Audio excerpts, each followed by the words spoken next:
ladies and gentlemen, please put your hands together for Mr. Keith Robinson.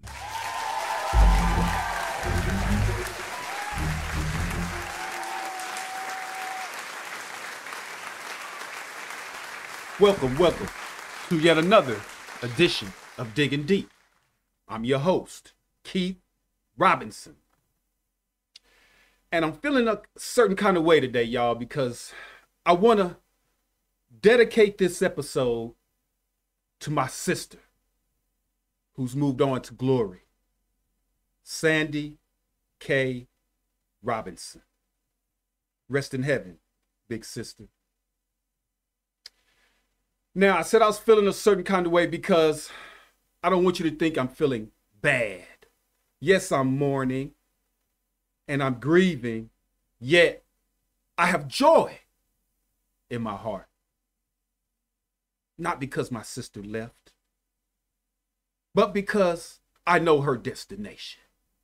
Now, I'm not going to get too far into that, but I just said that to say I have joy because I know what to stand on. We're supposed to mourn when they're born.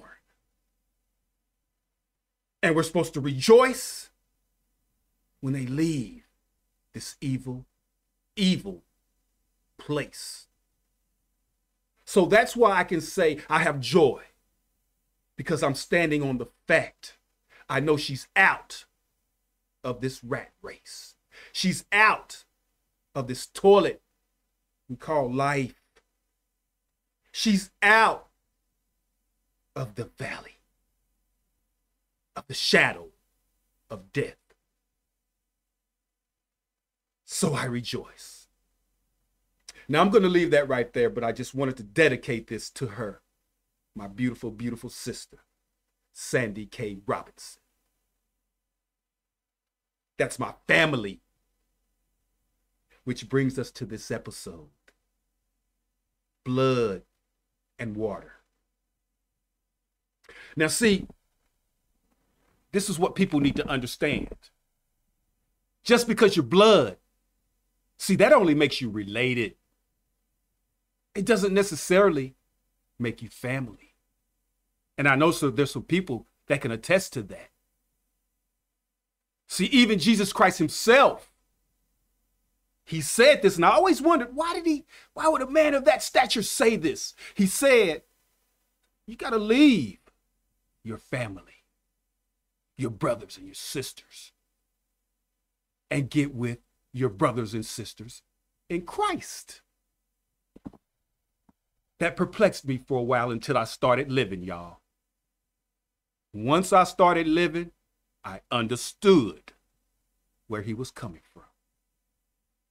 Because again, blood only makes you related. It doesn't necessarily make you family. Here's some examples. Gangs. How many times have you heard a gang member say, I'm in a gang because that's my family. That's my fam. Because that's where the love is coming from. Now, family's big. Now, y'all know me. I like to make sure we all understand what family really means, because we all have our interpretations of what it's supposed to be and what it is. So I want to read something for y'all. And I got it right here. Family. A group of one or more parents and their children living together, and here's the important part, as a unit. How many families do we know living together, but they're not a unit? They're not moving in unison. They're not there for each other. I've got a million examples, and I'll give you some, and I'm sure you'll be able to relate to them. Hey, y'all, we got a family member that's in jeopardy, and they need our help. Make the phone call. These days, you make a Zoom call, a group text, and you put out the problem, and you say, hey, let's come together monetarily and support. You'll have the members in there say, well, I'll pray for them. Prayer's always good. Prayer and supplication. You got some that'll say, well, how much do you need? And you got some that say, I don't have anything. Now let's break that down. The family member needs monetary help.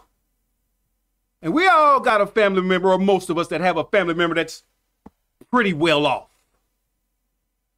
Doing good. Big house. Big cars. Big money. Big trips. And usually, and y'all correct me if I'm wrong, those are the ones that have the least to offer for the situation. And yet, they've got their Dooney and Burks. They've got their Gucci bags. They've got their high-end car, high-end clothes, and yet have nothing to offer. Now, on the other hand, you have the other family member that doesn't have much, and yet they give the most.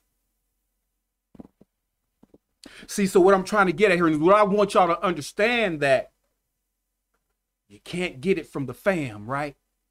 But you got a friend that says, hey, man, how can I help?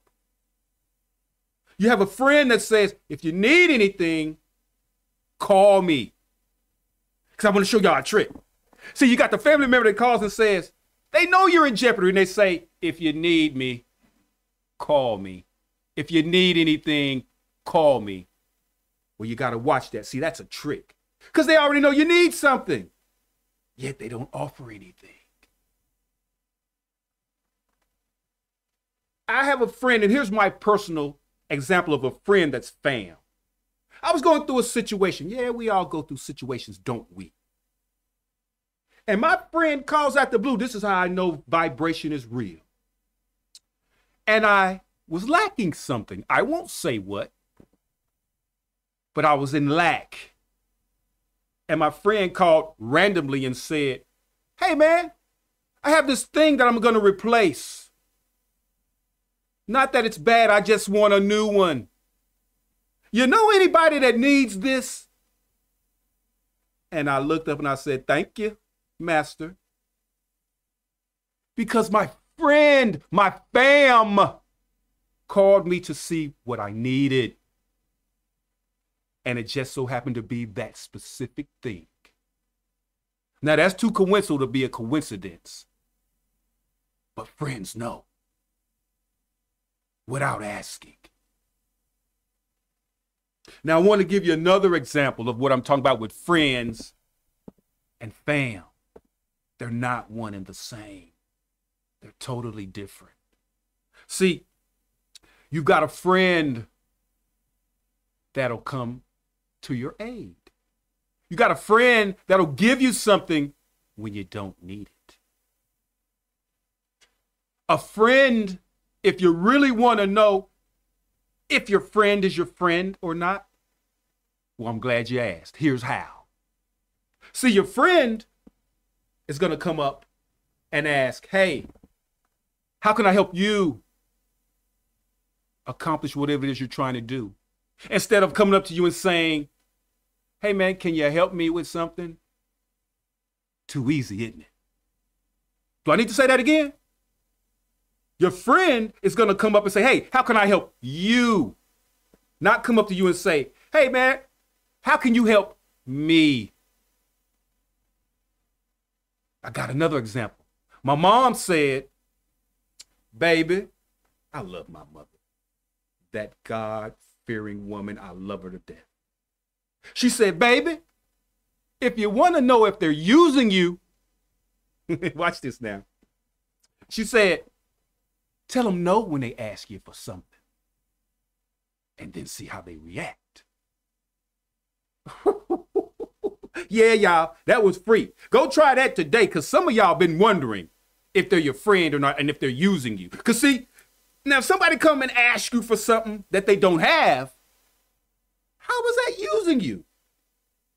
They need it. But if someone already has and then comes and asks you for something, well, now you're being used. And that's not a friend. And I know a lot of us have family like that, don't we? So all of that is for you to go apply to your situation. Because I promise you it'll help and it'll give you some clarity on who's fam and who's just blood. So let me reiterate that one more time. Blood does not necessarily make you family.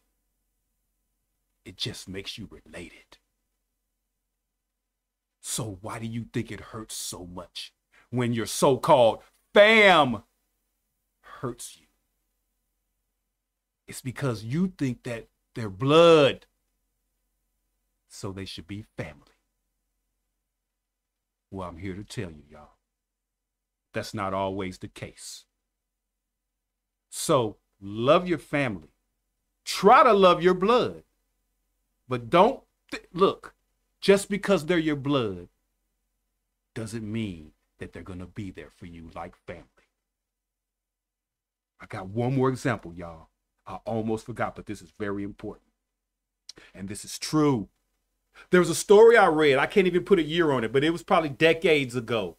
But it was so resonating to me.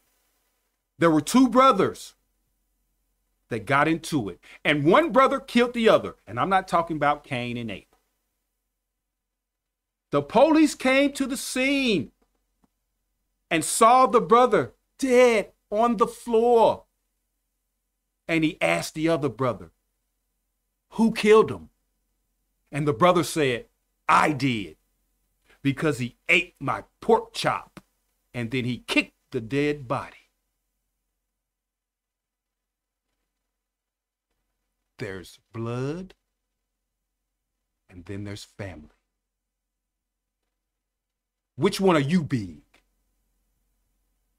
And that's all I got for this episode of Diggin' Deep with Keith Robinson on the Marble Knot Network.